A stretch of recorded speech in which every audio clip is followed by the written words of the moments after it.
수험생 편. 먼저 꼴찌 탐구 생활이에요.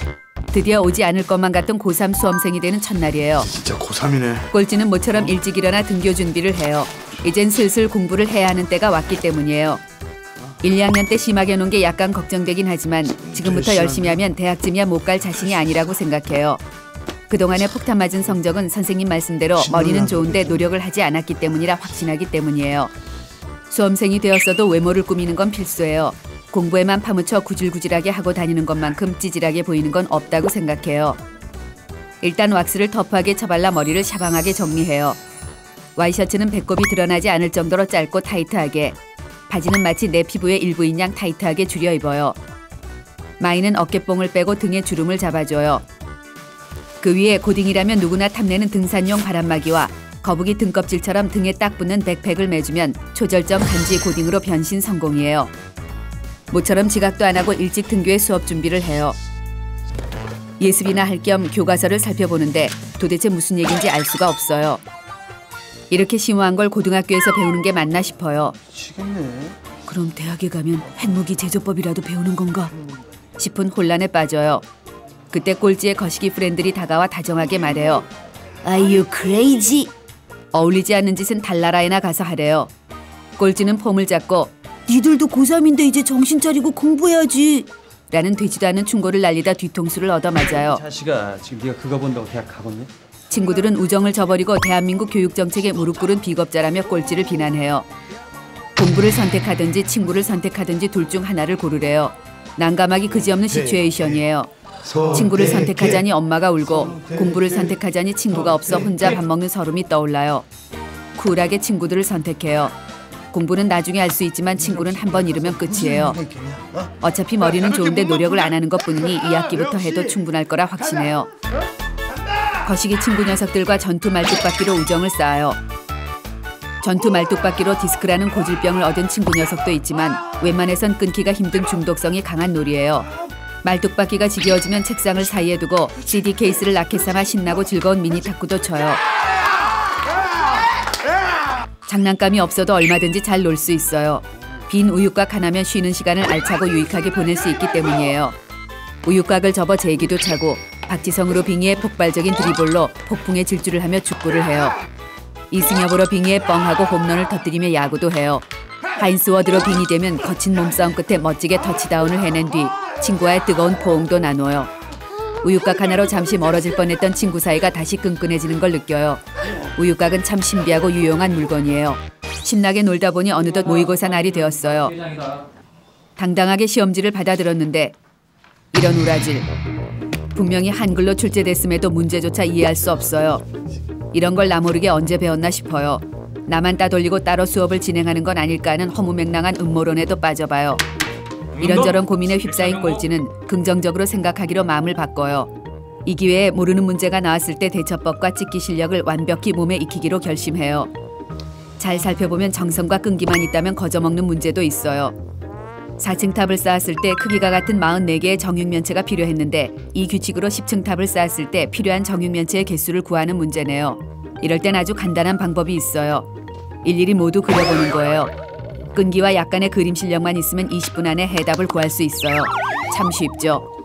주관식도 문제 없어요. 수학의 주관식 답은 -1, 0, 1일 가능성이 아주 높다는 입증된 결과가 있기 때문이에요. 어설프게 답을 분배했다간 패가망신을 하는 수가 있으니 하나로 통일해 적는 게 좋아요. 욕심을 버리고 한 개라도 맞추겠다는 초연한 자세가 필요해요. 나머지 풀지 못한 객관식은 평소에 아끼던 연필이나 지우개를 주사위처럼 만든 후 부드럽게 굴려가며 찍어요. 한 가지 명심해야 할 점은 하나의 번호로 몰빵되게 해선 안 된다는 거예요. 1번부터 5번까지를 아주 균등하게 분배해 찍는 게 바람직한 찍기 방법이에요. 정영돈. 모의고사 결과가 나왔어요. 오 마이 갓. 500점 만점에 59점이 나왔어요. 이런 점수는 학교 역사상 처음이래요. 선생님께선 아버지가 물려줄 사업이라도 있길 간절히 바란다며 남자를 압박해요.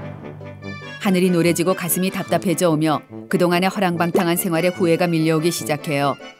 그와 동시에 거시기 친구들에 대한 원망이 하늘을 찌를 기세예요. 심지어 점수도 더 잘 나왔어요. 남자를 방심시킨 후 지들은 공부를 한 게 틀림없어요. 저것들이 남자를 견제할 줄은 꿈에도 몰랐어요. 이젠 정말 벼랑 끝까지 밀린 기분이에요. 걱정이 태산같이 밀려오고 지금이라도 공부 아니면 죽음뿐이라는 실미도 열공 모드에 돌입해야겠다는 생각뿐이에요. 남자는 계획표를 짜기 시작해요. 그동안 놀았던 걸 생각하면 다른 친구들보다 3배는 열심히 해야 할 것 같아요. 학교 수업이 끝나면 학원으로 직행해 새벽 2시까지 연장으로 수업을 듣고 집으로 돌아와 새벽 2시부터 아침 7시 반까지 복습. 그리고 8시에 등교. 이런 젠장, 취침 시간이 30분밖에 없어요. 하지만 계획표를 수정할 생각은 없어요. 왠지 이 기세라면 할 수 있을 것만 같기 때문이에요. 일단 참고서를 구입해야 해요. 같은 시간을 해도 능률이 쑥쑥 오를 수 있는 참고서여야 뒤늦은 공부를 커버할 수 있을 거란 생각에 다짜고짜 전교 1등놈을 찾아가요. 수학책. 1등놈에게 다가가 쓰고 있는 참고서의 이름을 가르쳐달라고 다정하게 물어봐요. 그러자 1등놈은 난 단지 교과서 위주로 수업 시간에 열중할 뿐이야 라는 씨알도 안 먹히는 헛소리를 날려대요. 열받은 남자가 허튼 수작 부리면 아구창을 안드로메다로 날려버리겠다 협박하자 사실은 고액과외와 학원에서 추천해준 비밀 참고서로 새벽까지 공부를 하고 하루에 2시간 자면 다행이래요. 한 2시간 정도 다. 고급 정보를 알아낸 남자는 1등놈이 다니는 학원을 끊고 1등놈이 쓰는 참고서를 몽땅 구입하기로 해요. 참 좋다.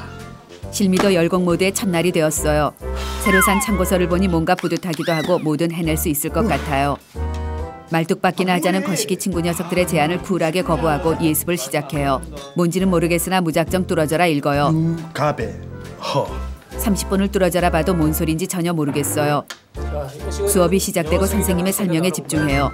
국어 시간인데 선생님이 영어로 수업을 진행하는 것 같아요. 엄청나게 혼란스럽고 가슴이 답답해져요. 그러자 졸음이 몰려와요. 자신도 모르게 숙면을 취해요. 정말 알다가도 모르겠는 건 수업 시간엔 졸음이 미친 듯이 밀려오다가도 쉬는 시간만 되면 정신이 아주 맑아지는 현상이에요. 이걸 어떻게 설명해야 하는지 모르겠어요. 학교를 마치고 학원으로 직행해요.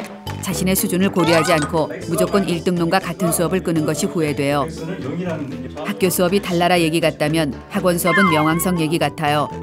어쨌든 들어는 둬야겠다 맘먹는데 수업이 시작되자마자 졸음이 몰려와요. 누군가 교실에 수면제를 뿌려놓은 게 분명해요. 꼴찌 모르게 어떤 음모가 진행 중이지 않고서야 이럴 수는 없는 거예요. 무리한 학원 스케줄까지 소화하고 집에 도착하니 벌써 새벽이에요. 하루밖에 되지 않았는데 몸 구석구석이 쑤시지 않는 데가 없고 눈꺼풀은 내려앉기 직전에 몸 전체가 공중부양을 한 듯 붕 뜬 기분이에요. 학원에서 뭘 배웠는지도 전혀 기억이 나지 않아요. 하지만 여기서 포기할 순 없어요. 복습을 위해 책을 펴는데 엄마가 기특하다며 주스를 들고 들어와요. 챙겨주는 건 고맙지만 공부에 방해가 되는 기분이에요. 집은 도저히 공부할 수 있는 분위기가 아니라고 판단한 꼴찌는 독서실을 끊겠다 선언해요. 엄마는 아들의 생전 처음 보는 모습에 군소리 없이 돈을 꺼내줘요.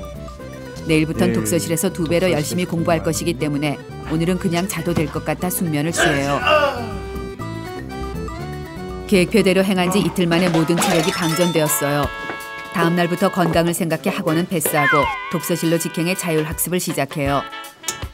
알아들을 수도 없는 학원 수업보단 기초를 쌓는 게 중요하기 때문이에요. 물론 학원 패스 사건은 엄마에겐 비밀이에요. 가장 취약한 수학 공부부터 시작해요. 처음엔 누워 떡 먹기 같은 문제들 뿐이라 자신감이 넘쳐요. 그런데 갑자기 수학책에 영어가 등장하기 시작해요. 1, 2, 3도 골치 아픈데 사인, 코사인, 탄젠트, 시그마, 리미트, 블라블라블라. 도대체 왜 수학 공부를 하는데 꼴보기 싫은 영어를 마주해야 하는지 이해할 수가 없어요. 거기다 사회 나가서 써먹을 수도 없는 이런 복잡하기 그지없는 수학 따위를 뭐하러 배워야 하는지 모르겠어요. 하지만 그래도 수학을 완전히 패스할 수는 없다는 생각에 수학 응용 심화 학습을 시작하기로 해요. 응용 심화 학습엔 당구장만한 것이 없어요. 백구와 적구가 만들어내는 아름다운 곡선과 기기묘묘한 돌려치기만큼 삼각함수를 쉽게 설명해주는 건 없어요. 수업 능률도 쑥쑥 오를 뿐더러 학원비보다 훨씬 저렴하기까지 해요. 독서실 실장에겐 주기적으로 간식 조공을 바쳐 무한 친분을 쌓아둬야 해요. 혹시라도 있을지 모를 엄마의 기습 방문 시 비상호출을 때려줘야 하기 때문이에요. 독서실에서 마음껏 휴식을 취한 후 집으로 돌아올 때 가끔씩 빈혈로 쓰러질 것 같은 액션만 취해주면 엄마의 무한 잔소리로부터 해방될 수 있어요. 벌써 1학기가 끝나고 여름방학이 왔어요. 뭔 놈의 시간이 이렇게 빨리 가나 싶어 겁이 나고 수능 걱정에 밥도 넘어가지 않아요. 이젠 진짜 공부를 시작해야 할 때란 생각이 들어 다시 초심으로 공부를 시작하는데 덥고 짜증나고 모기도 극성이고 도저히 공부를 할 수가 없어요. TV에선 해운대에 수십만의 인파가 몰려들었다며 연일 떠들어대요. 가만히 생각해보니 고등학교 시절의 마지막 여름인데 바캉스 한번 가지 않는 건 예의가 아닌 것 같아요. 방학 때만 열심히 놀고 2학기부턴 진짜 제대로 열공하기로 결심하고 바캉스를 떠나요. 즐거웠던 여름방학이 지나고 공포의 2학기가 시작됐어요. 이젠 정말 놀 만큼 놀았고 더 놀기도 싫을 지경이에요. 이젠 정말 열심히 공부해야겠다는 다짐을 해봐요. 하지만 이번만은 내야 진짜 라는 스스로의 다짐에 속았던 적이 한두 번이 아니라 걱정이 돼요. 급똥줄이 탄 남자는 다시 실미도 열공 모드에 돌입해요. 그런데 이런 우라지. 예전에 공부했던 것들임에도 불구하고 생소하기 짝이 없어요. 아무것도 기억이 나지 않아요. 어쩔 수 없이 다시 처음부터 공부하기로 해요. 모든 교재 앞쪽 20페이지만 너덜너덜하고 20페이지 뒤는 새 책이나 다름없는 상태예요. 이런 짓을 다시 반복하지 않기 위해 꼴찌는 교재를 마스터할 때마다 한 장씩 먹어치우기로 결심해요. 대략 20여 페이지를 먹어치울 무렵 꼴찌는 자신이 지금 이럴 시간이 없다는 것을 깨달아요. 한정된 시간에 모든 과목을 잘하려고 했다간 죽도 밥도 안 되는 역 같은 경우를 당할 수도 있다는 불안감이 밀려와요. 일단 기초가 중요한 수학과 영어는 포기하기로 하고 단시간에 큰 효과를 낼 수 있는 암기 과목에 올인하기로 작전을 바꿔요. 역시나 암기 과목조차 제대로 마스터하지 못했는데 수능 전날이 되었어요. 내일이 시험이란 생각에 너무 걱정이 된 꼴찌는 손에서 책을 놓을 수가 없어요.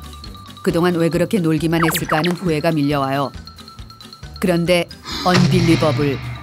그렇게 힘들던 밤샘이 돼요. 거기다 읽기만 해도 머리에 쏙쏙 들어와요. 그동안 이렇게 공부했으면 서울대도 문제 없었을 것 같아요. 하필이면 수능 전날에서야 공부의 즐거움을 알게 하는 신이 원망스러워요. 컨디션 조절이고 뭐고 오늘은 밤을 꼬박 새워서 한 개라도 더 외우고 만다 다짐해요. 형돈아, 일어났니?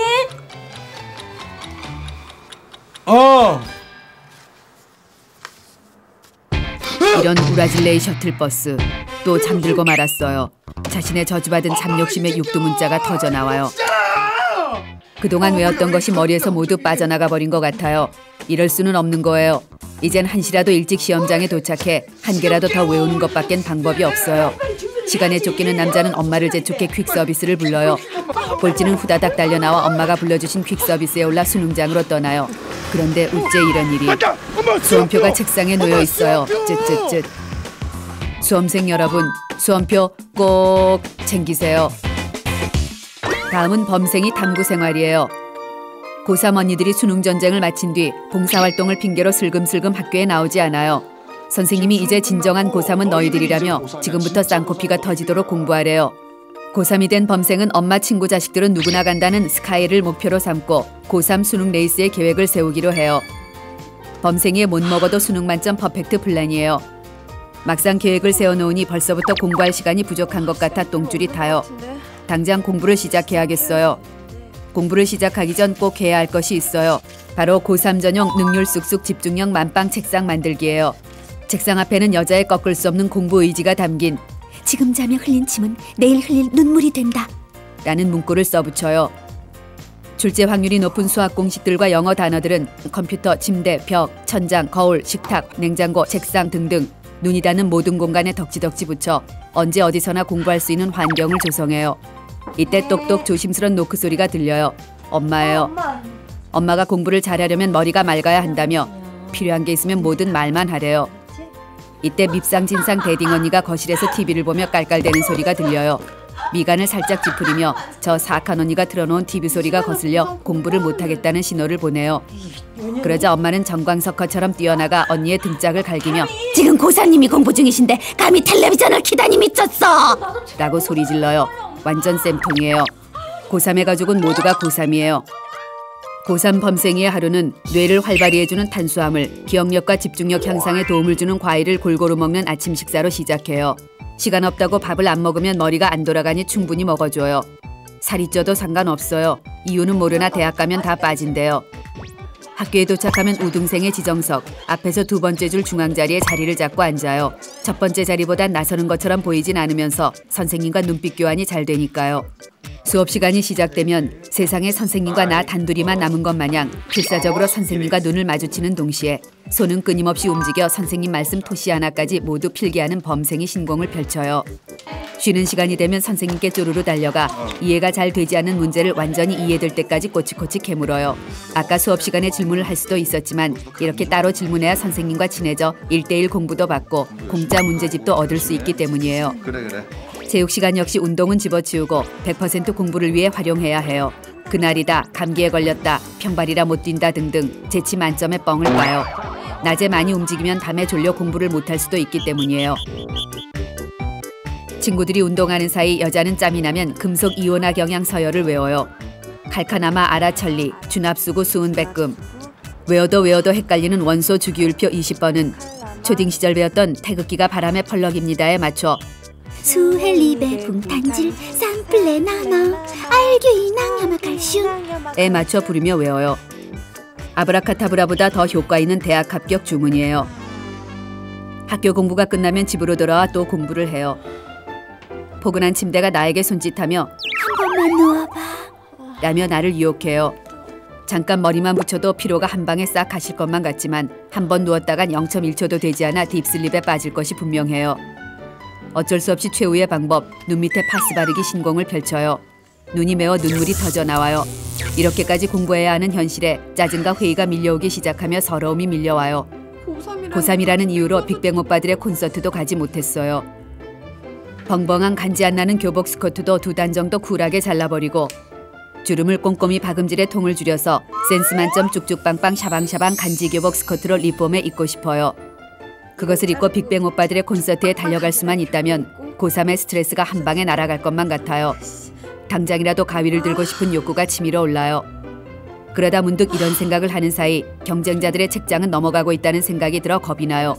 그딴 생각은 그냥 수능 끝나고 하기로 해요. 첫 번째 모의고사 날이에요.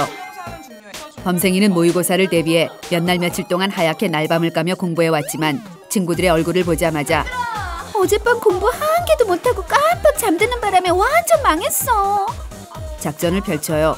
그러자 친구들도 너나 할 것 없이 공부를 안 한 무용담을 늘어놓기 시작해요. 10시간 TV 본 친구, 남친과 영화를 봤다는 친구, 오늘이 모의고사 날이란 걸 잊고 있었다는 친구, 이런 여우 같은 계집애들 다 뻥이 분명해요. 머리 안 감은 꼬락선이나 턱까지 내려와 헤어밴드로 쓸 수 있을 것 같은 다크서클만 봐도 알겠어요. 얘들도 어젯밤 밤새 공부한 것이 분명해요. 시험이 끝나면 또다시 너나 할 것 없이 망쳤다며 난리 브루스를 추기 시작해요. 밀렸었네, 시험 범위를 착각했네 등등. 대종상 여우주연상을 받고도 남을 명령기예요. 한국 영화의 미래는 아주 밝아 보여요.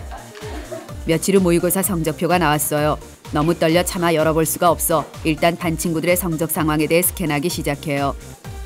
1등을 하는 착하지만 재수없는 친구가 성적표를 확인하자마자 짜증을 부려요. 자기가 채점했을 땐 2개 틀렸었는데 3개나 틀렸대요. 저렇게 재수없기도 힘들어요.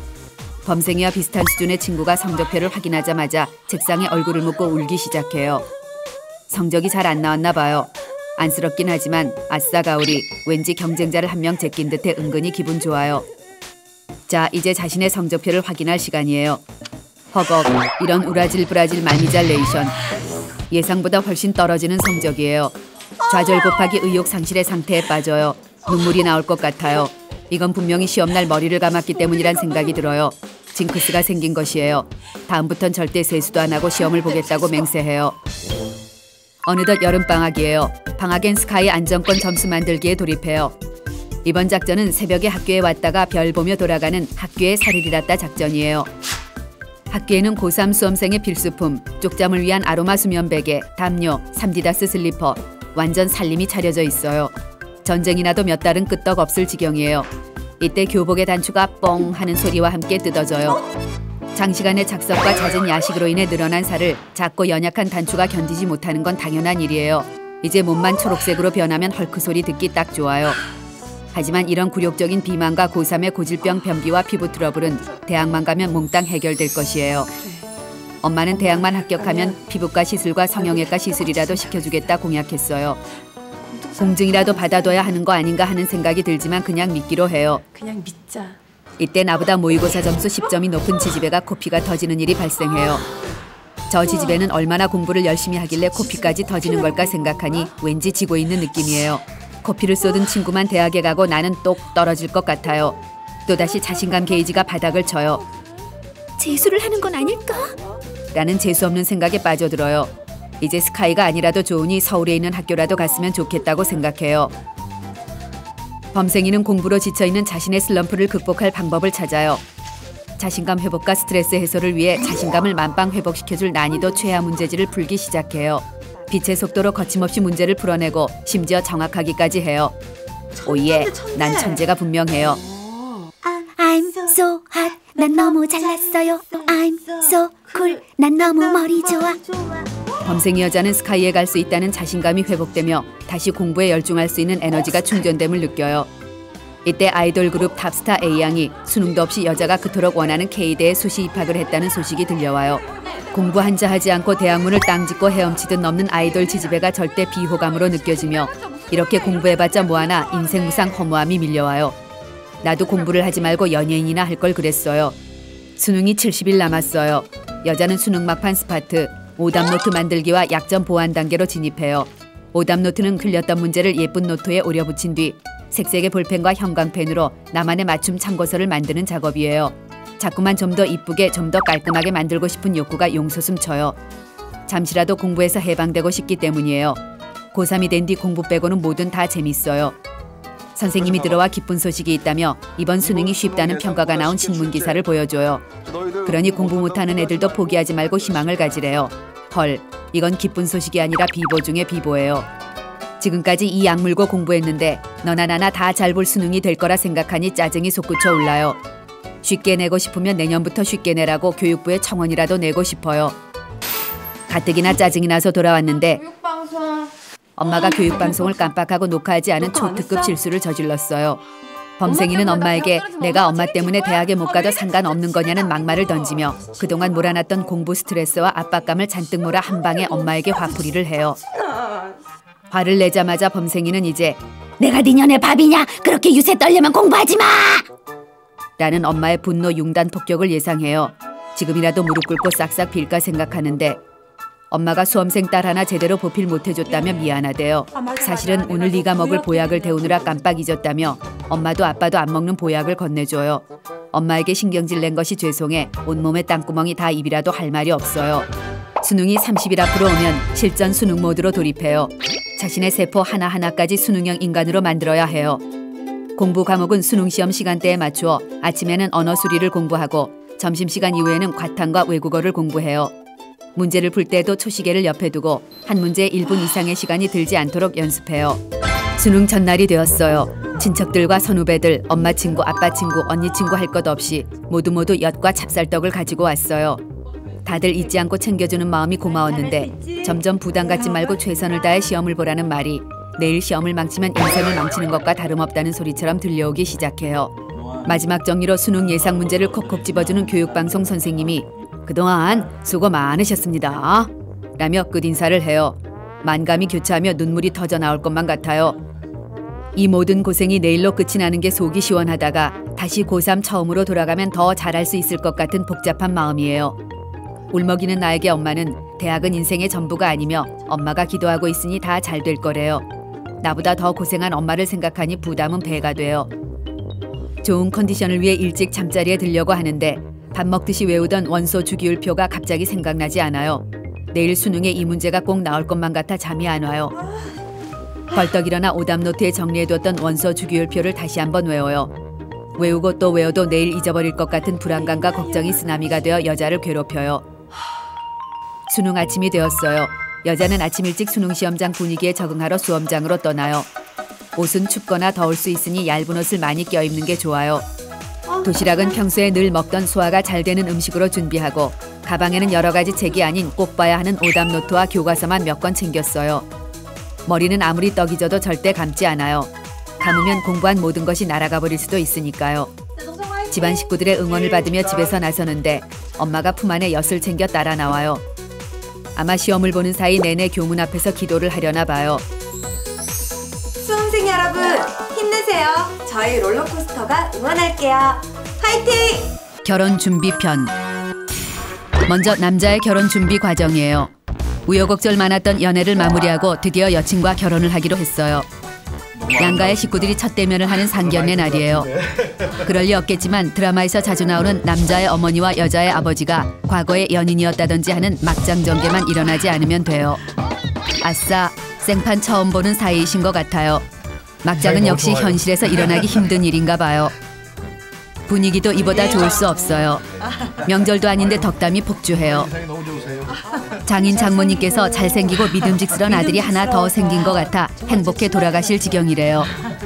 그냥 듣기 좋으라고 하는 말인 걸 알지만 태어나서 처음 들어보는 말이라 기분은 좋아요.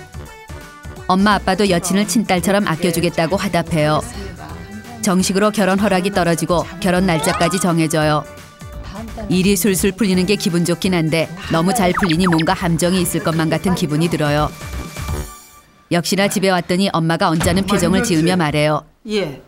걔 여자애가 입이 왜 그렇게 짧니? 그리고 신랑 될 사람한테 어디서 반말이야? 하며 불만스러워해요. 친딸처럼 여긴다는 말이 친딸처럼 잔소리 해주마란 뜻이었나 봐요. 할머니의 실미도 시집살이에 오방디어서 절대 시어머니 노릇 안 하겠다고 하던 엄마였는데 갑자기 울트라 시어머니 모드로 바뀌셨어요. 우리 애기가 아직 어려서 그래. 하며 여친 편들다 등짝에 강 스파이크까지 맞았어요. 나쁜 버릇 빨리 못 고치면 평생 고생한다며 초장에 확 휘어잡으래요.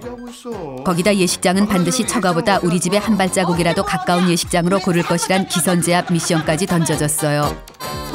뭔가 심상치 않은 기분이 들지만 무조건 여친에겐 비밀로 하기로 해요. 일단 남자는 신혼집 구하기 미션에 착수하기로 하고 전세 가격 동향을 급히 살펴봐요. 이런 연병할로겐 더럽게 비싸요. 금으로 공구리를 치고 다이아로 도배를 한 것도 아니면서 웬만한 데는 다 억소리가 나요.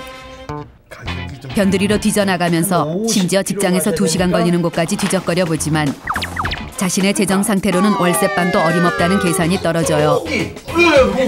고집 있다. 집으로 돌아와 고민하던 남자는 부모님께 유산을 미리 떼어달라고 땡깡이라도 필까 하는 생각에 빠져요. 하지만 이 나이까지 키워주신 것도 고마운데 집 얻는 것까지 도와달랠 수는 없다는 생각이 들어요. 그렇다고 길바닥에서 살 수는 없고 마땅한 대안은 없고 돌아버리겠어요. 그때 엄마가 들어와 남자에게 웬 통장을 내밀어요. 이게 뭔데? 남자의 결혼을 위해 모아두었던 돈이래요. 남자는 왜 이러냐며 내가 알아서 해결할 수 있다 큰 소리를 마구마구 지려다 엄마의 성의를 무시하는 것도 불효란 생각에 낼름 받아 챙겨요. 엄마를 꼭 안아주며 혀를 살짝 접고 애교 있게 말해요. 엄마, 아들이 돈 많이 벌어서 꼭 갚을게. 30년 후가 될지 40년 후가 될지 모르는 일이지만 예의상 갚겠다고 얘기는 해둬요. 암튼 엄마가 킹왕짱이에요.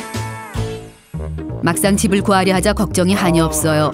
남자는 좀 작은 집에서 시작하더라도 여유 자금을 남겨두었으면 좋겠어요. 수가 있어요, 신혼이? 언제 실업자가 될지 모르는 요즘 세상에 여윳돈이라도 없으면 나중에 큰일을 치를 것 같기 때문이에요.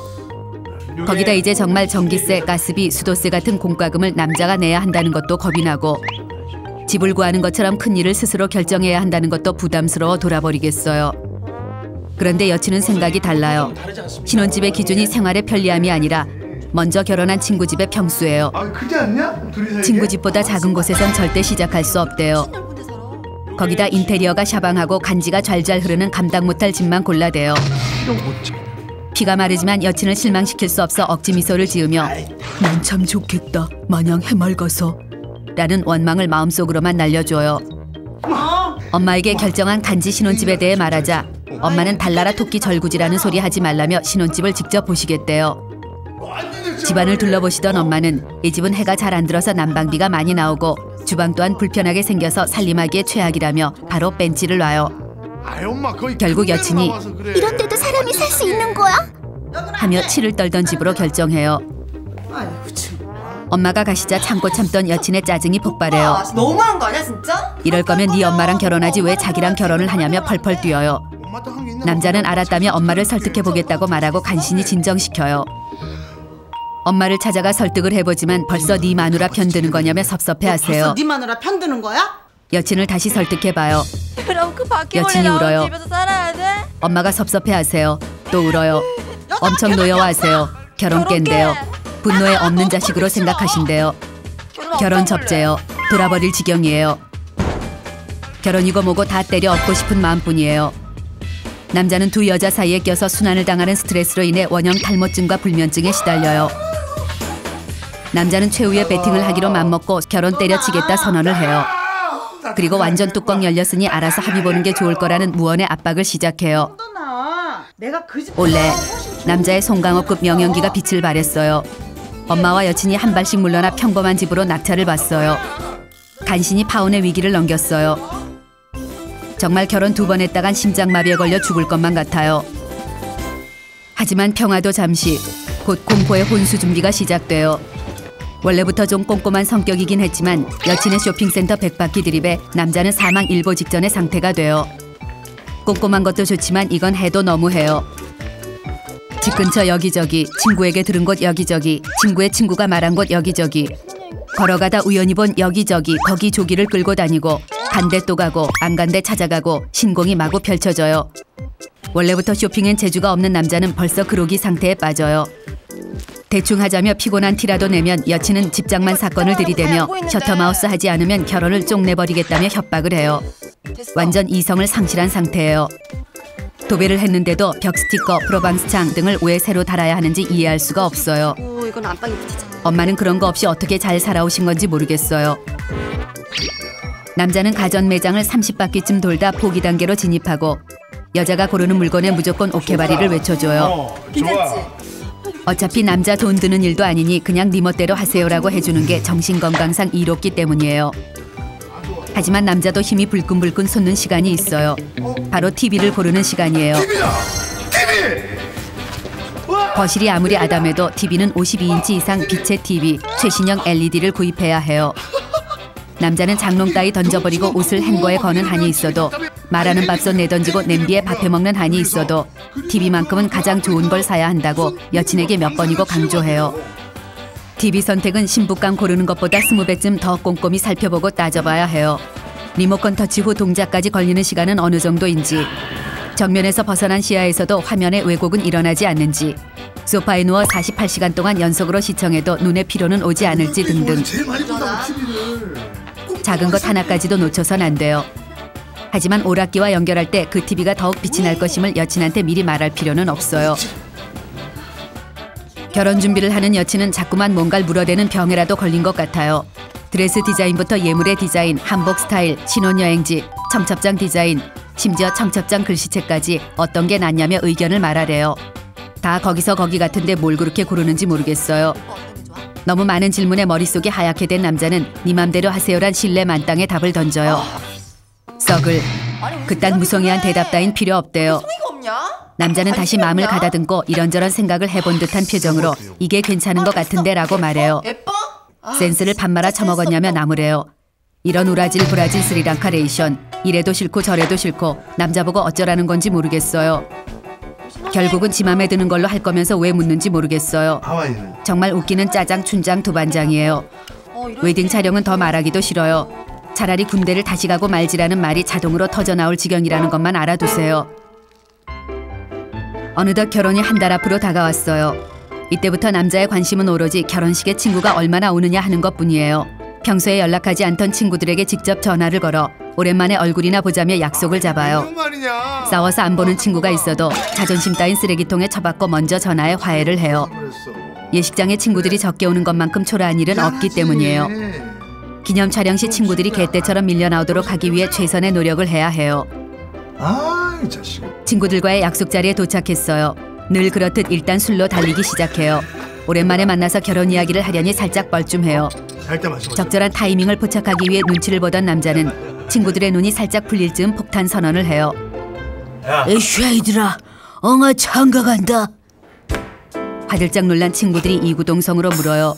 너 사고 쳤냐? 남자는 그런 거 아니라며 벌쩍 뛰어요. 그러자 친구들은 더욱 의심스러운 눈초리로 또다시 물어요. 이쁘냐?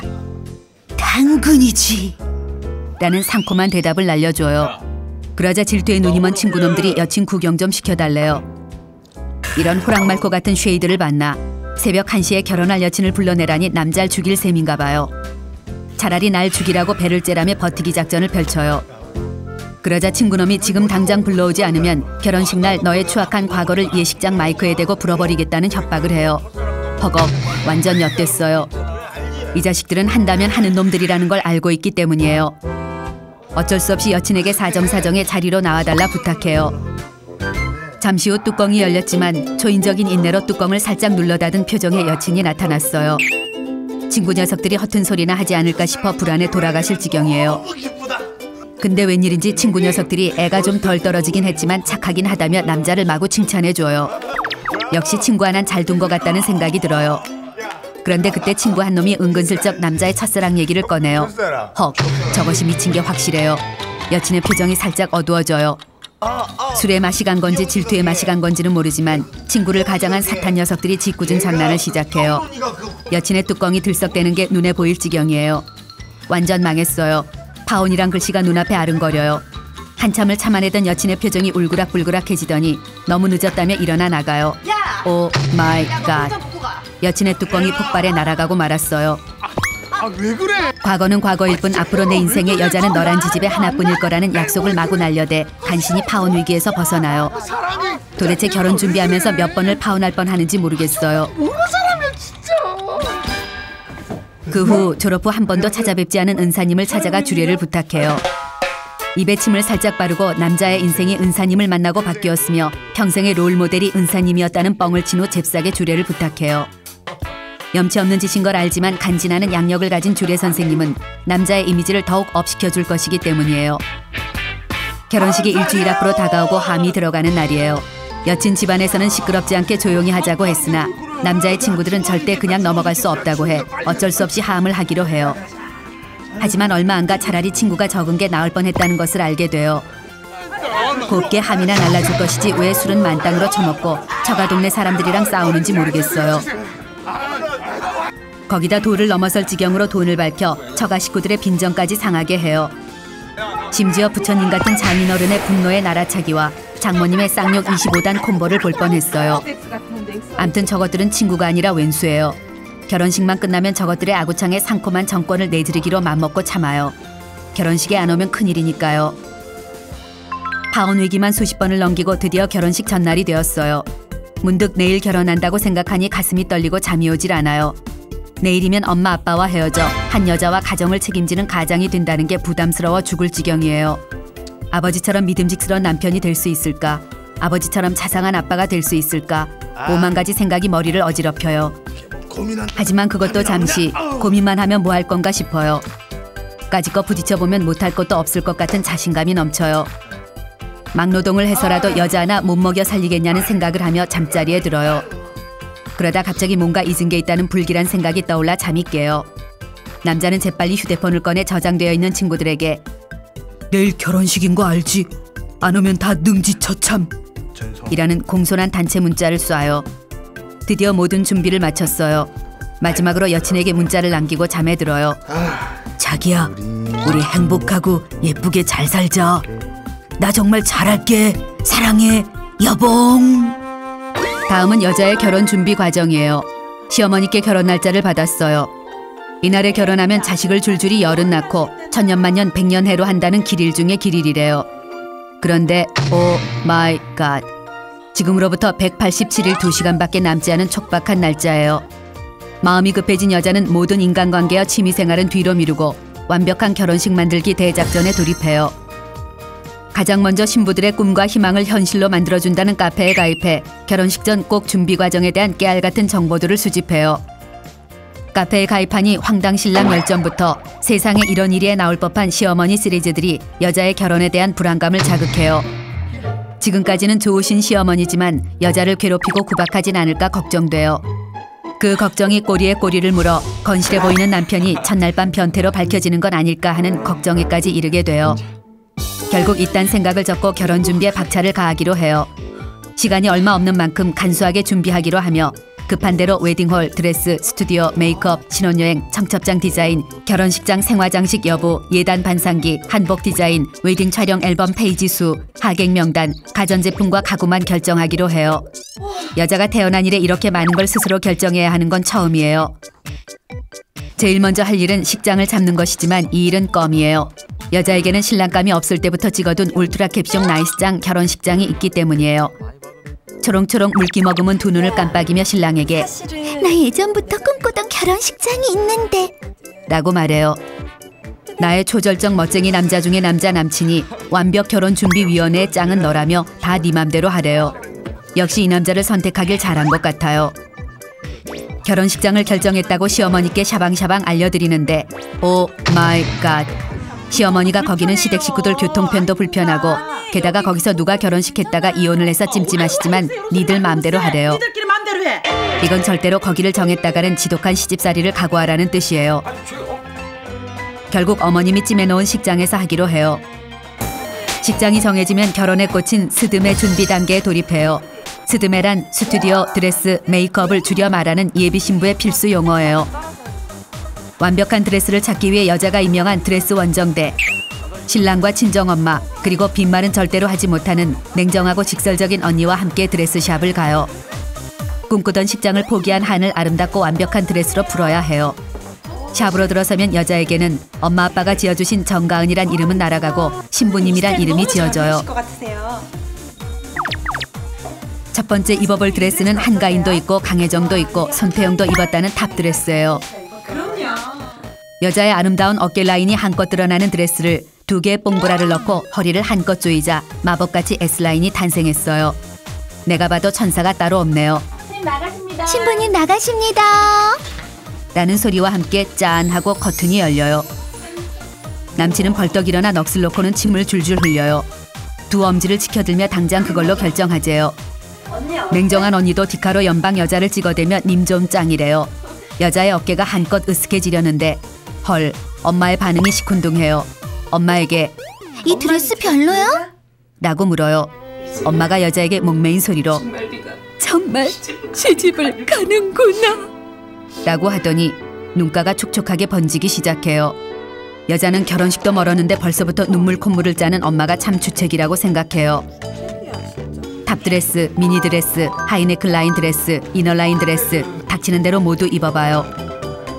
그런데 드레스를 입으면 입어볼수록 도대체 뭐가 제일 이쁜 건지 나한테 어울리는 건지 판단이 서질 않아요.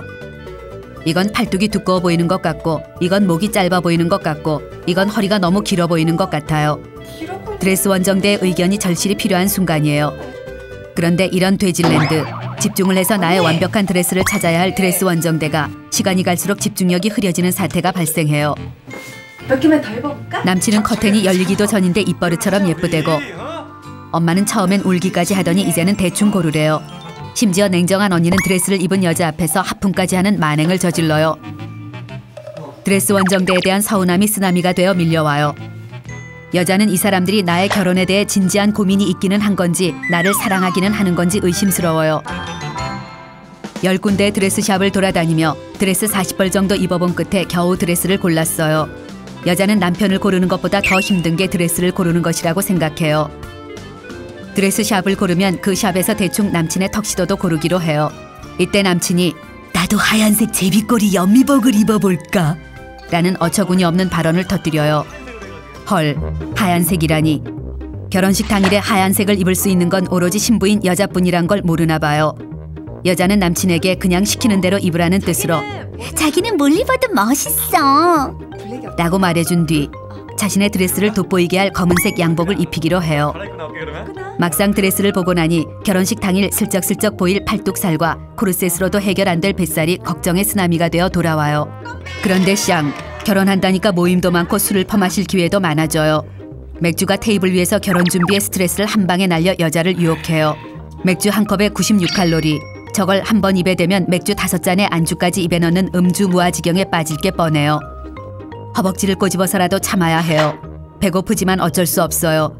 결혼식 날 드레스 옆구리가 터져 모두의 웃음거리가 되지 않으려면 이 정도 고통은 참아야 해요.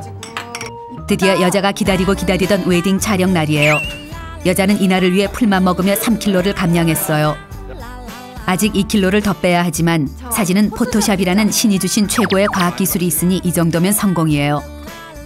핑크빛 샤방샤방 수줍 새색시 메이크업에 드레스는 갈비뼈가 부러질 정도로 조여입고 청초롬한 헤어스타일까지 모두 세팅됐어요. 거울을 봤는데 깜짝이야. 내가 봐도 너무 이뻐요. 여자는 자신의 아름다움에 감탄하며 이렇게 이쁜 와이프를 얻는 저 시키는 전생에 무슨 복을 타고났나 모르겠다고 생각해요. 이 아름다운 모습을 당장이라도 미니홈피에 올려 자랑질하고 싶은 마음뿐이에요. 화장 과정, 드레스 입는 과정 가리지 않고 셀카를 찍어대요. 촬영에는 나의 드레스 입은 사진을 만빵 찍어주면서도 네가 짱이라고 칭찬해줄 베스트 프렌드도 몇 명을 불러요. 친구들에게는 드레스를 입은 김에 같이 사진도 찍자고 꼬셔냈지만 실은 여자 전용 모수리가 필요했던 것이에요. 촬영에 돌입하면 정신없이 터지는 플래시에 레드선이 걸리며 세계 탑모델 하이디 클룸으로 빙의해요. 아무리 눈부신 플래시에도 눈이 부릅떠지고 사진사 아저씨가 이야기하는 무리한 포즈와 과감한 포즈에도 점점 도전하게 돼요. 아니 뭐 전에 모델 일 하셨나 봐요. 아무래도 모델이 내 적성인 것 같은 묘한 희열에 빠져들어요. 그런데 남친이 문제예요. 억지로 웃는 표정에 뻘뻘 흘리는 식은땀, 어정쩡한 포즈. 찐따 3종 세트 어색의 지존이에요. 이때 남친이 몇 컷 찍지도 않았으면서 입을 대빨 내놓고 힘들다고 투정까지 내요. 여자가 그냥 웃으며 촬영이나 하자는 안구 신호를 주자 남친은 왜 결혼 사진에 남편인 내가 소품이냐며 버럭 성질을 부리는 만행을 저질러요. 힘들다는 건 핑계고 지한테 관심을 안 가져서 삐진 거예요. 이런 황당한 시츄에이션을 봤나. 웨딩 촬영에 꽂히자 주인공은 신부라는 걸 몰랐나 봐요. 촬영이고 뭐고 이 시기를 눈물 콧물 쏙쏙 빠지게 혼쭐을 내고 이 결혼 무열세라고 꼬장을 피우고 싶지만 화를 내면 사진의 표정이 굳어나올 수 있어요. 참기로 해요. 엄마, 가은이 왔어. 어머님이 나를 위해 특별식을 마련했다며 집으로 초대해 주셨어요. 남친일 때는 좋기만 했던 어머니 초대가 결혼 결정이 나는 순간 엄청난 부담으로 다가와요. 어머니가 차려주신 밥상으로 가요. 그런데 님이 잡채, 불고기, 몽땅 기름진 음식뿐이에요.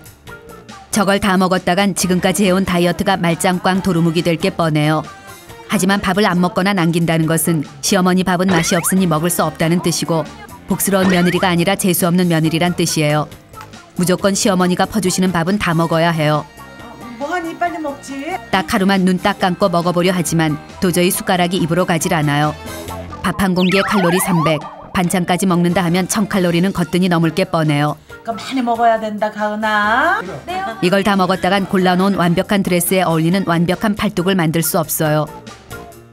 통박을 굴려 시어른에겐 밥을 잘 먹는 복스런 며느리로 보이면서 드레스 다이어트에는 해가 가지 않을 방법을 찾기로 해요. 빙고! 대학 시절 몰래 술잔 비우기 기술이 떠올랐어요. 숟가락 가득 밥을 퍼서 입으로 가져가는 척하다가 어머님이 잠시 눈을 피한 사이 남친 밥그릇으로 옮겨놓는 007 작전을 펼쳐요. 아싸 가오리, 성공이에요. 이로써 시어머니 기분도 상하지 않으면서 내 다이어트도 성공하는 윈윈 작전이 성공했어요. 예물도 좀 준비해야 되는데. 어머니가 드디어 기다리고 기다리던 예물 이야기를 꺼내요. 여자의 마음속에는 이미 맘에 쏙 드는 반지와 목걸이, 팔찌, 귀걸이 등이 모여있는 주얼리 샵이 있어요. 아 저기. 그런데 오 마이 갓. 시어머니가 자신과 아는 친구가 30년 전통의 금은방을 한다며 거기에 가서 예물을 맞추재요. 골라놓은 반지와 목걸이가 있지만 어머니께 싫다는 소리는 할 수 없어요. 일단 따라가 보기로 해요. 이건 어떨까? 네. 이런 우라질레이션. 태어난 이래 이렇게 못생긴 반지는 본 적이 없어요. 이때 어머니가 땅, 불, 바람을 외치면 레이저가 쏘아 올라갈 것 같은 촌스럽기 그지없는 왕반지를 추천해요. 하지만 여자는 도저히 자신의 뜻을 시어머니께 말씀드릴 수 없어요. 어떠냐고 묻는 어머니께 최대한 선량한 표정을 지으며 전 아무것도 몰라요 라고 말해요. 하지만 어머님이 정말 저 못생긴 반지를 끼라고 할까봐 무서워 죽을 것만 같아요. 이 모든 상황을 해결할 수 있는 방법은 오로지 남친의 족을 치는 것뿐이에요. 어머니 앞에선 최대한 선량하고 말 잘 듣는 며느리의 표정을 지어 보이다가 어머니가 잠시 한눈을 파는 사이 남친의 옆구리를 찔러 저 못생긴 반지를 내 손에 끼울 생각은 꿈에도 하지 말라 무언의 안구 신호를 보내요. 그런데 이런 된장. 나의 안구 신호를 어머니께 딱 걸리고 말았어요. 완전 찍혔어요. 이제 고난과 역경의 시집살이의 시작을 알리는 시어머니의 분노의 눈빛이 여자를 절망의 나락으로 빠뜨려요. 오늘은 예단을 보내는 날이에요. 결혼은 합리적이고 간단하게만 하기로 했지만 엄마는 이런 거 소홀하게 하면 평생 책 잡힌다며 시대걸은 방긋 웃게 하는 예단 3종 세트, 이불, 반상기, 은수저와 함께 예단비를 준비해 주셨어요. 가뜩이나 돈도 많이 들어가는 결혼에 시부모님이 왜 우리보다 좋은 이불에 반상기, 은수저가 필요한지 이해가 되지 않지만 원래 다 이렇게 하는 거래요. 엄마는 없는 살림에 허리 휘청하며 준비를 해주고서도 준비를 많이 못해 밉보이면 어쩌냐며 안절부절해요. 엄마에게 왠지 모를 미안함이 밀려와요. 시댁에 간 여자가 엄마가 준비해주신 정성 만빵 시댁어른 방긋 웃게 하는 예단 세트를 시어머니께 전해드려요. 여자는 예단을 풀어보는 시어머니의 손동작, 표정의 미세 변화, 숨쉬는 모양까지 꼼꼼히 살펴 시어머니의 감정 상태를 파악해요. 다행히 방긋 웃는 어머니의 표정을 보자 안심이에요. 그러다 언제는 아무것도 바라지 않고 몸만 오라더니 예단받고 좋아하시는 시어머니가 얄밉게 느껴져요. 안 줬으면 정말 큰일 날 뻔했어요. 이제 여자의 모든 관심사는 우리 집에서 보낸 예단비에서 얼마가 컴백해 올 것인가예요. 여자는 시어머니가 주시는 예단비의 봉투를 자신의 모든 식스센스를 이용하여 예측해봐요.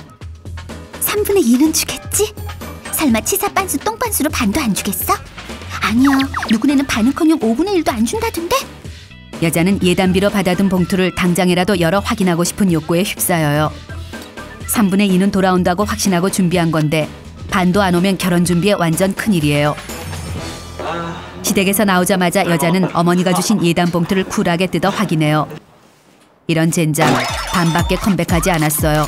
이건 분명 예물 사건에 대한 시어머니의 복수가 분명하다고 생각해요. 그런데 개념과 눈치가 동시에 없는 남친은 여전히 자신의 엄마만큼 울트라 나이스장인 시어머니는 세상에 또 없을 거래요. 엄마 편을 드는 남친이 얄미워. 엄마가 그렇게 좋으면 평생 엄마랑 살지 왜 장가를 가? 라고 물었다가 남친과 대판 싸우기까지 해요.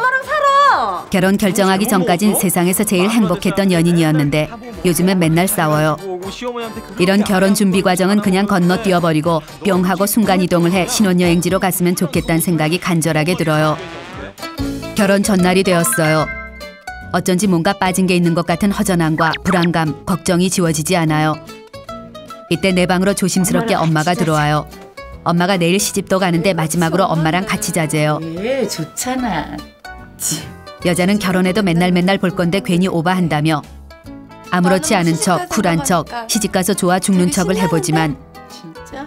엄마와 떨어지는 서운함과 무서움은 이루 말할 수 없어요.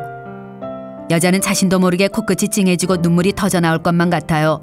하지만 절대로 울면 안 돼요. 울면 눈도 붓고 화장도 잘 안 먹으니까요. 하늘을 향해 눈을 치켜뜨고 억지로 눈물을 삼켜내요. 친구들이 결혼할 때 우는 게 이해가 안 되었는데 여자 역시 내일 엄마를 보면 펑펑 눈물이 쏟아질 것만 같아요. 여자가 울먹이자 엄마가 결혼식 날 울면 사연이 있어 보인다며 엄마에게 계획이 있대요. 작전명, 방긋 웃으며 시집가기예요. 작전은 결혼식 날 절대로 서로 눈을 맞추지 않는 거래요. 생각해보니 결혼식 날 엄마와 눈을 맞추면 괜한 서운한 마음에 서로 눈물이 터질 게 확실해요. 그럼 엄마 오늘 같이 잘까? 그래. 엄마와 결혼 당일엔 서로 절대로 눈을 맞추지 않기로 약속하며 시집가기 전 엄마와의 마지막 밤을 보내기로 해요. 그런데 이때 아빠가 머쓱거리며 여자 방에 들어와요. 내일 신부 입장 행진을 해야 하는데 너무 떨리니 미리 연습을 해보재요.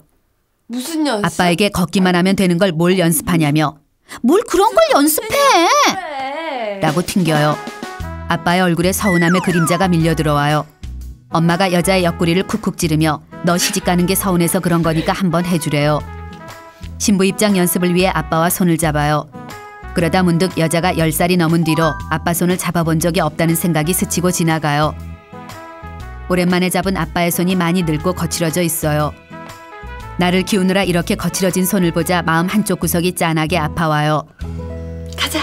아빠의 손을 잡고 딴딴따다 입장 연습을 해요. 평소에 걸음이 빠르다고 엄마한테 맨날 구박받던 아빠가 한 걸음에 1mm씩 움직이는 어처구니 없는 워킹 실력을 선보여요. 여자가 아빠에게 좀 빨리 걸어보라고 재촉을 하자 아빠는 애지중지 키운 딸인데 도둑놈 같은 사위에게 빨리 주기 싫다고 최대한 천천히 걸어갈 거래요. 언제는 믿음직한 사위라면서 맨날 빨리 시집이나 가버리라고 구박하더니 막상 시집을 간다니까 서운한가 봐요. 또 괜한 눈물이 나요. 내일은 아빠 눈도 마주치면 안 되겠어요. 좋아하는 남자랑 맨날 같이 있고 싶어 가는 시집인데 왜 자꾸 눈물이 나는지 모르겠어요.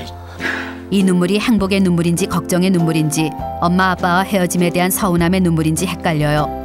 하지만 제일 중요한 건 울면 안 된다는 거예요. 내일 세상에서 제일 예쁘고 아름다운 신부가 되려면 눈이 부어서는 안 되니까요. 사소한 거 하나부터 너무나 다른 남녀 생활을 심층적으로 탐구해보는 남녀 탐구생활 보너스 편. 미용실 편. 먼저 남자의 미용실 이용 방법이에요. 남자가 며칠 후 있을 입사 면접을 위해 누나가 강력 추천해준 간지좔좔 럭셔리 미용실을 찾아요. 허걱, 화려한 조명과 럭셔리한 실내 장식, 세련된 여자들이 바글바글 거려요. 왠지 와선 안 될 곳에 온 것 같은 느낌이 들어요. 부담스러운 마음에 그냥 갈까 하며 돌아서는데 엿됐어요. 웬 아리따운 처자가 생글생글 웃으며 다가와 겉옷과 가방 벗는 걸 도와준대요. 남자가 콧질질이 초딩인 줄 아나 봐요. 안 도와주는 게 도와주는 거라고 말해주고 싶지만 촌놈 소리를 들을지도 몰라 얌전히 몸을 맡겨요. 왠지 우라지게 비쌀 것만 같은 느낌에 불안하기 한이 없어요. 기분 나쁘게 생글거리는 처자가 담당 선생님이 있냐고 물어요. 선생님? 학교 선생님이 미용실에서 투잡을 뛰나? 하는 어리버리한 생각에 잠시 빠져봐요.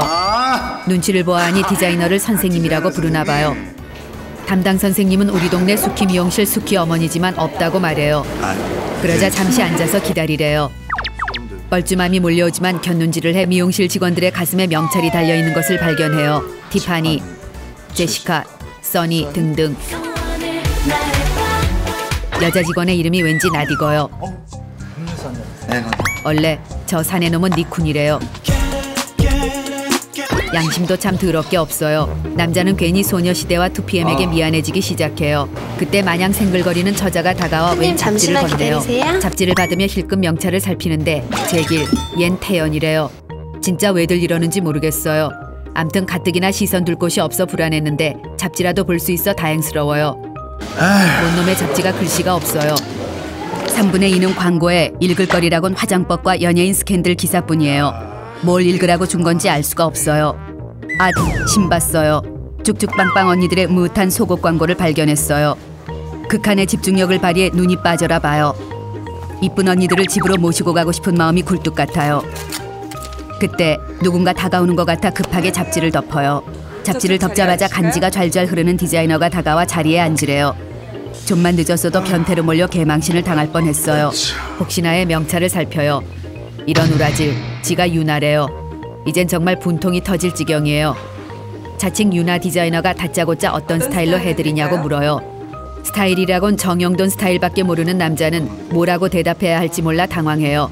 그러자 디자이너는 사진을 보여주며 샤기 컷, 울프 컷, 보이드 컷 중에 마음에 드는 걸 골라보라고 해요.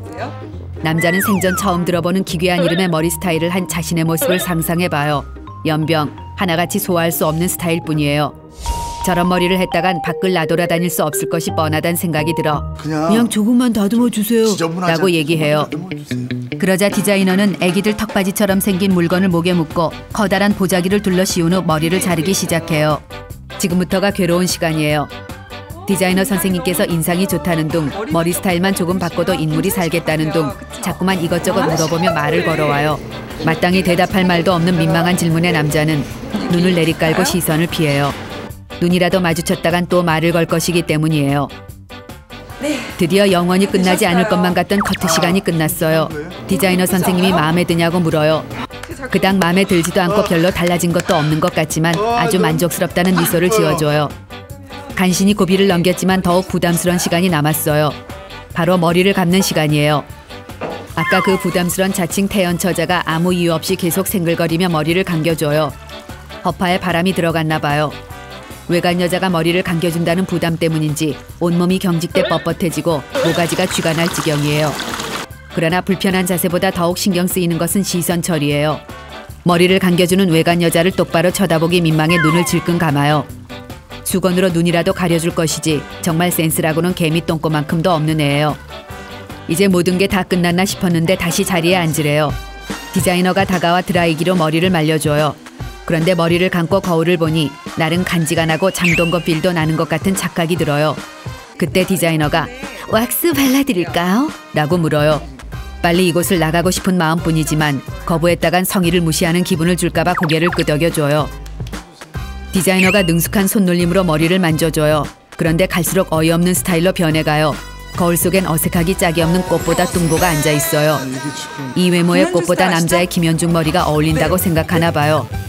제발 그만 멈추란 말이야. 이 바보 똥개 말미져라 라고 소리치고 싶지만 절대 입 밖으로 나오진 않아요. 엄청난 만행을 저지른 디자이너가 어때 짜시야? 내 실력 죽이지? 너도 마음에 들어 죽겠지? 하는 표정으로 남자를 바라봐요. 뻔뻔하기가 뺀덕어멈 쌈 싸먹을 여자예요. 고급 미용실은 매번 이런 식이에요. 꼭 막판에 머리 스타일을 만져서 사람 기분을 잡쳐놔요. 열받지만 너무 마음에 들어 지금 죽어도 여한이 없다는 듯한 표정을 지으며 일어나요. 계산을 하는데 네, 손님 2만 원 나왔습니다. 이런 시베리안 허스키 같은 경우를 봤나. 별로 자른 것도 없어 보이는데 2만 원이래요. 그냥 이렇게 2만 원이면 수키 미용실에서 3번 자를 수 있는 가격이에요. 가위질 한 번에 1,000원씩인가 봐요. 어이가 뺨따구를 좌우 연타로 스매싱하는 기분이지만 남자는 부들부들 떨리는 손으로 돈을 건네고 나가요. 다시는 수키 미용실 수키 어머니를 배신하지 않겠다고 다짐하며 집으로 향해요. 다음은 여자의 미용실 이용 방법이에요. 가을맞이 파격 대변신을 결심한 여자가 미용실을 찾아요. 지난번 다듬었던 머리는 살짝 마음에 안 들었지만 다른 선생님을 찾아갔다가 머리를 완전 망쳐버릴까봐 미용실을 바꿀 용기는 내지 못했어요. 여자는 카운터로 다가가 자신의 헤어스타일을 전담하고 계시는 디자이너 선생님을 찾아요. 미리 예약을 하고 왔는데도 10분 정도 기다리래요. 살짝 짜증이 올라오지만 나의 머리를 맡아주는 선생님이 손님이 많다는 사실에 약간 신뢰감이 생기기도 해요. 카운터에 가방과 겉옷을 맡기고 사물함 열쇠를 받아요. 여자는 바로 이 순간을 위해 겉옷과 가방의 브랜드에 신경 썼어요. 직원이 가방을 장롱에 넣을 때 가방의 모양과 브랜드가 후지면 여자를 무시할 게 뻔하기 때문이에요. 여자는 직원이 입혀주는 가운을 입고 인터넷 사용이 가능한 컴퓨터 앞에 앉아요. 이때 미용실 직원이 다가와 음료를 권해요. 커피, 녹차, 아이스티, 오렌지 주스가 있대요. 여자는 이 집에 에스프레소 머신이 있다는 사실을 알고 있어 카페라도 온 듯이 아메리카노를 시럽을 빼고 따뜻하게 해달라고 부탁해요. 선생님을 기다리는 동안 잠깐 짬을 이용해 미니 홈피드를 방문해 요즘 친구들의 헤어스타일 동향에 대해 파악해요. 이때 해맑은 미소를 지으며 여자의 전담 헤어 디자이너 선생님이 다가와요. 그런데 쉣! 선생님의 헤어스타일이 완전 꽝이에요. 저런 노센스의 선생님에게 자신의 머리를 맡길 생각하니 불안감이 엄습해와요. 선생님이 무슨 스타일의 머리를 원하냐고 물어요. 여자는 이미 찍어둔 연예인 머리 스타일이 있지만 연예인이나 따라하는 따라쟁이로 비추어질까봐 직접적인 연예인 이름은 말하지 않은 채 말을 빙빙 돌리며 머리를 묘사하기 시작해요. 그럼 선생님은 전소 스크랩북 3권을 가져와 나의 머리 길이에 할 수 있는 파마 종류를 나열해 보여줘요. 책 3권을 탈탈 털어 스크랩북을 살펴봤지만 내가 찐뽕했던 연예인 사진이 없어요. 이런 된장, 이 선생님 완전 감 떨어졌어요. 어쩔 수 없이 이제야 막 어렴풋 기억이 난 듯 연예인 이름을 이야기하며 그런 스타일의 파마가 하고 싶다는 뜻을 언뜻 내비쳐요. 진짜 얘기를 하지. 선생님이 여자가 쓰던 컴퓨터에 연예인의 이름을 찍어 파마 스타일을 살펴봐요. 여자가 마음을 빼앗겨버린 파마 사진도 나와요. 이제야 알겠다는 표정을 지은 선생님이 나의 머리를 들썩거리며 앞뒤 좌우를 살펴보더니 일단 샴푸를 하고 다시 보자며 나를 샴푸실로 안내해줘요. 여자는 이럴 줄 알고 머리를 미리 감고 왔어요. 냄새가 나거나 비듬이라도 보이는 개 쪽을 당할지 모르니까요. 머리를 감고 왔지만 미용실에서 해주는 샴푸를 건너뛸 순 없어요. 샴푸값도 다 파마값에 포함되어 있다고 생각하기 때문이에요. 샴푸해드리겠습니다. 아싸라비야, 왕건이에요. 미용실 최고의 초특급 훈남 스텝이 여자의 샴푸 담당이에요. 기쁨에 겨워 개다리 춤이라도 추고 싶은 심정이지만 애써 담담한 표정을 지어요. 하지만 기쁨도 잠시, 곧바로 엄청난 걱정이 몰려와요. 샴푸를 하려고 놓으면 콧구멍도 커 보이고 얼굴도 너부대대해 보이는데 이 잘생긴 훈남에게 이따위 모습을 보여줘야 한다니. 부끄러워 견딜 수가 없어요. 하지만 이내 훈남 스텝의 현란한 머리 감기기 기술에 온몸이 노곤해지며 기분이 좋아지기 시작해요. 눈이 스르륵 감기고 입가에 미소가 번져요. 여자는 간만에 느끼는 외간 남자의 손길을 마음껏 즐겨요. 샴푸를 모두 마치면 디자이너 선생님은 또 한 번 여자의 젖은 머리를 들썩거리며 파마값 올리기 대작전을 펼치기 시작해요. 파마한 지 얼마나 됐냐? 머리가 많이 상해 영양을 하셔야 할 것 같다. 스트레스성 탈모가 진행되는 것 같은데 회원권을 끊어 관리를 받아봐라. 요즘 연예인들은 한 명도 안 빼놓고 모두가 하는 코팅 시술이 있는데 정말 스페셜한 가격으로 모시겠다 등등 여자의 지갑을 공격해요. 경청하는 척하고 있지만 여자는 그런 시술 따위 받을 생각은 개미 눈곱만큼도 없어요. 며칠 후에 와서 꼭 관리하겠다는 지키지 않을 뻥을 날리며 철벽 방어를 한 후 약품 파마보다 2배 정도 비싼 열 파마 정도는 선택하기로 해요. 여자는 이런 꼬임에도 선방을 한 알뜰한 자신에게 뿌듯함을 느껴요. 동시에 여자는 열심히 사는 자신에게 이 정도 투자는 해도 된다며 비싼 파마값에 대한 정당성을 부여해요. 파마가 시작되면 디자이너 선생님과 세상 사는 이야기들을 하기 시작해요. 미용실을 중심으로 나돌고 있는 연예계 뒷이야기, 청순함의 대명사 연예인 A씨의 이중 생활, 얼마 전 결별을 선언한 연예인 커플의 진짜 헤어진 이유 등등에 대해 토론해요. 디자이너 선생님과의 심층 토론이 끝나면 쿠션 하나와 보지 못한 신간호 잡지 한 권을 부탁해 꼼꼼히 읽기 시작해요. 가을에 꼭 있어야 하는 필수 아이템 소개, 연예인 특집 기사 등을 살펴보다가 야시시한 기사가 눈에 띄어요. 야시시한 기사가 눈에 띄어요. 너무 궁금해 읽고 싶어 미칠 것 같지만 주변 사람들이 밝히는 여자라고 생각할까봐 대놓고 읽기가 두려워요. 좌우 눈알만 살짝 굴려 사방의 눈치를 살핀 뒤 야한 기사에 손가락 하나를 걸쳐놓고 다른 기사를 읽는 척해요. 그리고 아무도 여자에게 관심이 없으면 걸어놨던 손가락에 바짝 힘을 줘 페이지를 재빨리 넘겨 야한 기사 내용을 빠르게 읽기 시작해요. 기사만 읽어도 판무파탈의 초매력녀로 거듭 태어나는 기분이 들며 오랜만에 무릇한 느낌에 사로잡혀요. 이 기사를 찢어가고 싶은 욕구가 샘솟아 오르지만 참기로 해요. 난 지성인이니까요. 모든 잡지의 속독이 끝이 나면 중화를 기다리는 동안 미용실 스텝에게 음료수 한 잔을 더 부탁하고 아름다운 손의 필수 네일 케어를 하기로 해요. 미용실에 비치되어 있는 색색깔의 매니큐어를 살펴보다가 집에는 없는 신상 컬러를 골라 손에 꼼꼼하게 발라줘요. 두 손에 매니큐어를 입으로 호호 불며 말린 후 훈남 스텝에게 또다시 몸을 맡겨 샴푸를 받는 것으로 모든 파마의 과정을 마쳐요. 자, 한번 볼까? 그런데 쉣, 거울에 웬 쌍봉댁이 앉아있어요. 너무 뽀글거리고 나이까지 많아 보이는 오 마이 갓, 지저스 쓰나미 드질 파마가 나왔어요. 시간을 되돌리고 싶은 마음뿐이에요. 여자의 썩은 표정을 본 디자이너 선생님은 완전 망친 머리임에도 불구하고 파마가 무척이나 잘 나왔다며 호들갑을 떨어요. 이에 질세라 옆에 스텝이 자기도 이런 머리가 하고 싶다며 깨방정을 떨어대요. 완전 샤방하기 그지였고 이런 스타일은 아무나 소화 못하는데 손님은 정말 잘 어울린다는 칭찬이 쏟아져요. 칭찬의 쓰나미에 살짝 정신줄을 놓은 여자는 정말 괜찮아 보이는 것 같은 착시 현상에 빠져요. 장사 속이라는 걸 알고 있지만 늘 속아 넘어가요. 그 후 여자는 디자이너 선생님에게 완벽한 연출을 위한 드라이법과 머리 말리는 방법, 갈라진 머리 관리하는 방법 등을 전수받은 뒤 에센스는 듬뿍 발라달라고 부탁해요. 오늘 외출 약속이 있냐고 헤어 디자이너 선생님이 물어요. 집으로 곧장 갈 생각이지만 그렇다고 대답해 디자이너 선생님의 외출용 드라이까지 선사받아요. 드라이가 끝나면 여자는 카운터로 향해 제휴카드와 포인트 정리 카드를 내밀어요. 이때 디자이너 선생님의 마지막 공격이 시작돼요. 지금 이 스타일에 없어서는 안 될 헤어관리 제품, 샴푸, 헤어팩, 헤어젤, 왁스 등을 마구 추천해요. 갖고 싶은 마음은 굴뚝 같지만 이미 있다며 쿨하게 거절해요. 저런 똑같은 기능의 상품은 미용실에서 한 발자국만 나가면 더 싸게 구할 수 있으니까요.